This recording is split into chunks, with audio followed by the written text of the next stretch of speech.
Impact d'une journée hypokinétique sur la balance énergétique et la gestion du poids. Donc, dans un premier temps, qu'est-ce qu'une journée hypokinétique? Eh bien, c'est une journée où il y a très peu d'activité physique. Donc, pas nécessairement de l'entraînement, mais il y a très peu de déplacements, il y a très peu de mouvements générés par le corps. Donc, à ce moment-là, on se ramasse à avoir une journée où il y a une dépense énergétique associée à l'activité physique qui est assez faible. Donc, ça fait une baisse indirectement de la dépense énergétique totale. Donc, je vais vous présenter ici des données qui sont tirées de mesures de dépenses énergétiques par accélérométrie. Donc, on utilise un accéléromètre pour déterminer tout ce qui se passe 24 heures sur 24, à chaque minute de la journée, 7 jours sur 7. Donc, on peut quantifier la dépense énergétique avec ce type d'outil-là. Donc, je fais ce genre de mesures depuis 2004 et ça me permet de vous présenter un modèle, si on veut, un exemple type de l'impact d'une journée hypokinétique sur la gestion du poids. Donc, on va prendre une jeune fille, début vingtaine, qui souhaite perdre un petit peu de poids, qui va suivre un plan nutritionnel, donc elle va avoir un suivi au niveau de ses apports en énergie et qui va s'entraîner 3 à 4 fois semaine. Donc, il va avoir une dépense énergétique associée à l'entraînement et à l'activité physique qui va être un petit peu plus importante que quelqu'un de sédentaire. Donc, cette personne-là va travailler du lundi au vendredi, va avoir la fin de semaine de congé. Donc, on va observer dans un premier temps la relation entre la dépense énergétique et les apports énergétiques, donc la balance énergétique, si elle est positive ou négative. Si la balance énergétique est positive, habituellement, on va gagner du poids. Si la balance énergétique est négative, on va perdre du poids. Et vous allez voir également en jaune la fluctuation du poids, donc la conséquence d'une balance énergétique positive, négative ou encore neutre. Donc, première journée, on va avoir des apports nutritionnels environ à 2300 calories pour une dépense énergétique de 2500 calories. Donc, j'ai mis la dépense énergétique en valeur négative pour démontrer que c'est l'énergie qui sort, donc qui est dépensée. Donc, pour la première journée, on aurait un déficit énergétique de 200 calories. Donc, ça devrait nous permettre de créer une balance énergétique négative et d'avoir une diminution du poids. Donc, c'est sûr que la perte de poids ne sera pas importante, c'est seulement 200 calories de déficit, mais on va chercher à cumuler un déficit sur 7 jours pour avoir, au bout du compte, une perte de poids un peu plus significative. Donc, la première journée, on peut considérer qu'il y avait un entraînement. Donc, elle s'est entraînée le lundi. Le mardi, il n'y a pas d'entraînement, journée de congé. Les apports nutritionnels sont aux alentours des 2000 calories. La dépense énergétique est un petit peu moindre que le jour précédent. Donc, on est à peu près à 2200 calories.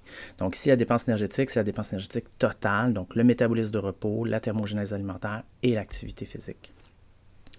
Jour 3, on va avoir des apports nutritionnels un peu plus importants, donc ça arrive des fois. Donc on parle d'un 2600 calories qui est ingéré. Mais on a aussi une journée d'entraînement, donc une journée qui est quand même assez active avec une dépense énergétique de 2600 calories.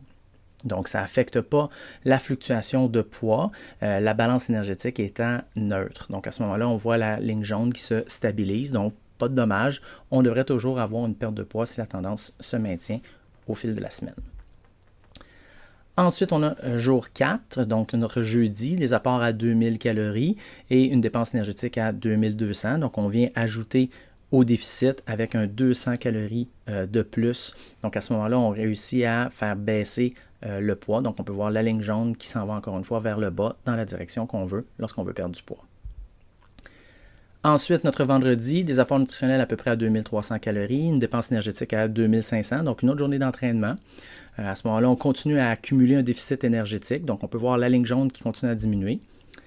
Ensuite, le samedi, des apports nutritionnels un petit peu plus importants, donc c'est la fin de semaine. Une dépense énergétique à 2300 calories, ça peut être une journée d'entraînement également. Toutefois, la dépense énergétique totale qui est moindre peut être causée par le fait que la fin de semaine, on tend à se lever un petit peu plus tard. Donc, ça fait un peu moins d'heures actives durant la journée. Donc, ça peut faire en sorte que le même entraînement va occasionner une dépense énergétique, mais le reste de la journée, comme on est un petit peu moins actif, bien, sur le total, on va dépenser un peu moins de calories qu'une journée où on est éveillé plus longtemps, par exemple. Donc, à ce moment-là, notre samedi, lui, on se ramasse avec une balance énergétique positive. Donc, on peut voir que là, il y a un petit regain au niveau du poids. Donc, on remonte toujours vers le haut. Cependant, on demeure dans une zone de perte de poids, on demeure dans le négatif parce qu'on cumule un déficit énergétique suffisamment important sur les jours qui précèdent. Ça se corse au 7e jour. Donc là, on a des apports nutritionnels à 2300 calories, donc une journée à peu près type pour notre exemple. Toutefois, c'est une journée qui est très sédentaire. On peut faire la grasse matinée, on ne fait pas vraiment d'activité physique durant la journée. Ça peut être du temps d'exposition à des écrans, donc la télé, l'ordinateur, tablette, téléphone. Et ça nous fait une dépense énergétique de 1700 calories seulement. Donc, cette journée-là va faire en sorte qu'on va effacer entièrement le cumul du déficit énergétique sur les jours précédents. On pourrait même avoir une prise de poids simplement à cause de cette journée-là. Donc, vous pouvez voir que juste une journée où on est moins actif, ça peut affecter tout le travail qui a été fait précédemment durant la semaine. Donc, il faut faire extrêmement attention à éviter d'avoir des journées qui sont vraiment hypokinétiques comme ça.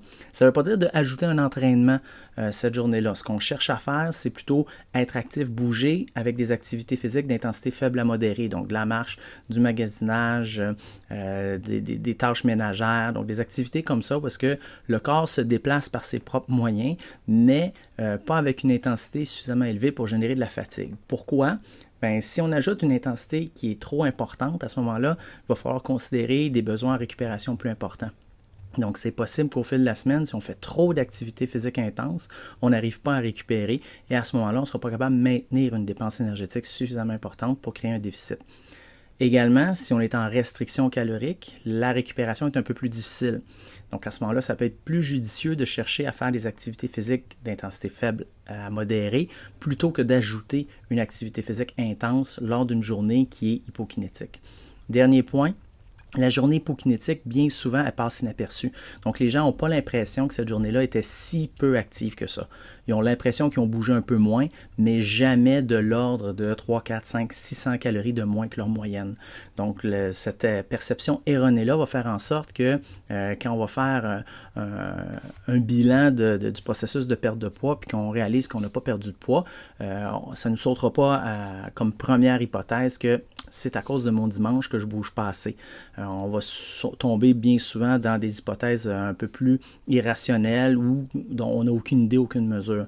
Donc, le fait qu'on ne soit pas conscient nécessairement que ces journées soient si peu actives-là, c'est aussi très problématique. Donc, il faut faire extrêmement attention. On peut voir que facilement, on peut annuler tous les effets d'un déficit énergétique sur 6 jours avec une journée qui est un petit peu moins active que les autres. Donc, il faut faire attention là-dessus. Ça complète mes explications pour les journées hypokinétiques.